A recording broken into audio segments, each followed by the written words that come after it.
அரபு மற்றும் இஸ்லாமிய உலகில் பெரிய மாற்றத்தை குறிக்கும் வகையில் பல நாடுகள் ஒன்று சேர்ந்து கூட்டு இராணுவ கூட்டணியை உருவாக்கும் திட்டத்தில் காணப்படுகின்றன.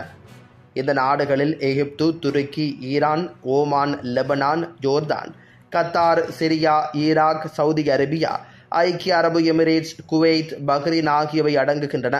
கூட்டணியின் முக்கிய நோக்கம் இஸ்ரேல் இந்த கூட்டணியில் உள்ள எந்த நாட்டின் மீதும் தாக்குதல் நடத்தினால் அதற்கு ஒருங்கிணைந்த பதில் அளிக்க வேண்டும் என்பதே. இந்த தகவல் ஒரு அரபு சார்ந்த சர்வதேச ஊடகம் மூலம் வெளியிடப்பட்டதாகவும் கூறப்படுகிறது. இதனால் மத்திய கிழக்கு பிராந்தியத்தில் நிலவும் பதற்றம் மேலும் அதிகரிக்க வாய்ப்புள்ளதாக நிபுணர்கள் எச்சரிக்கின்றனர். காசா மீதான இராணுவ நடவடிக்கை விரிவாக்கம். பாலஸ்தீனர்களை வெளியேற்ற இஸ்ரேல் உத்தரவு. பாலஸ்தீனர்கள் வசிக்கும் காசாவில் ஆக்கிரமிப்பு இஸ்ரேலின் படையினர் தொடர்ந்து கொடூர தாக்குதலை நடத்தி வருகின்றனர்.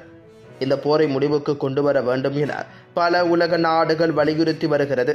ஆனால் அமெரிக்காவின் ஆதரவுடன் இஸ்ரேல் கொடூர பயங்கரவாத தாக்குதல்களை காசா மீது நடத்தி வருகிறது.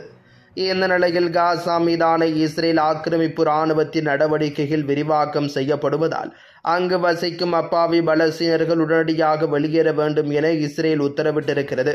காசா நகரத்தின் மீது நேற்று நள்ளிரவு முதல் இஸ்ரேல் நடத்திய கொடூர வான்வழி தாக்குதல்களில் சுமார் 20க்கும் மேற்பட்டோர் பலியாகியிருக்கின்றனர். இன்று தரைவழி தாக்குதலை தொடங்கியுள்ளதாக தெரிவிக்கப்படுகிறது. இதனைத் தொடர்ந்து ஹமாஸ் போராளிகளின் கட்டமைப்புகளை அளிப்பதற்காக காசா மீதான ஆக்கிரமிப்பு இராணுவ நடவடிக்கையை அறிவித்திருக்கிறது. இதுகுறித்து இஸ்ரேலின் செய்தி தொடர்பாளர் அவிசாய் அட்ரி குறிப்பிடுகையில், இன்று காலை முதல் காசா மீதான இஸ்ரேலின் நடவடிக்கைகள் விரிவாக்கம் செய்யப்படுவதாக குறிப்பிட்டிருக்கின்றனர்.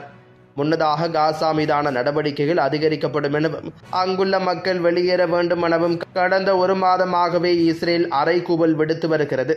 ஆனால் காசாவின் தெற்கு பகுதிகளில் தஞ்சமடைந்துள்ள மக்கள் கூட்டம் மற்றும் போக்குவரத்து செலவுகள் ஆகியவை அதிகரித்துள்ளதால் வடக்கு காசா மக்கள் வெளியேற முடியாமல் தவித்து வருகிறார்கள். இஸ்ரேலுடனான உறவுகளை மறுபரிசீலனை செய்ய அரபு இஸ்லாமிய தலைவர்கள் வலியுறுத்தல். தோகாவில் நேற்று நடைபெற்ற அவசர பேச்சுவார்த்தைக்கு பிறகு இஸ்ரேலுடனான உறவை மறுபரிசீலனை செய்ய அரபு இஸ்லாமிய நாட்டு தலைவர்கள் முடிவெடுத்துள்ளதாக தெரிவிக்கப்படுகின்றது.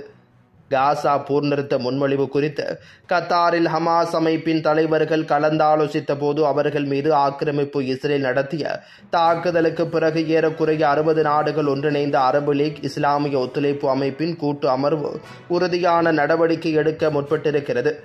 இந்த மாநாட்டின் கூட்டறிக்கையில் தெரிவிக்கப்பட்டுள்ளதாவது, பாலஸ்தீன மக்களுக்கு எதிராக இஸ்ரேல் தாக்குதல்களை தொடர்வதை தடுக்க இஸ்ரேலுடனான ராஜதந்திர பொருளியல் உறவுகளை மறுபரிசீலனை செய்வது, அதற்கு எதிராக சட்ட நடவடிக்கைகளை தொடங்குவது உட்பட சாத்தியமான அனைத்து சட்ட நடவடிக்கைகளையும் எடுக்க அனைத்து நாடுகளையும் வலியுறுத்தியிருக்கிறது.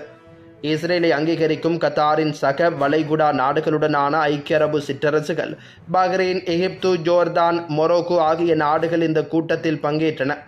பஹ்ரைன், மொரோக்கோ தலைவர்கள் இந்த பேச்சுவார்த்தையில் கலந்து கொள்ளவில்லை. அதற்கு பதிலாக சிரேஷ்ட பிரதிநிதிகளை அவர்கள் அனுப்பியிருக்கின்றனர். ஐக்கிய நாடுகள் சபையில் இஸ்ரேலின் உறுப்புரிமையை தற்காலிகமாக நிறுத்துவதை நோக்கமாக கொண்ட முயற்சிகளை உறுப்பு நாடுகள் ஒருங்கிணைக்க வேண்டும் என்பதையும் அறிக்கை வலியுறுத்தி இருக்கிறது.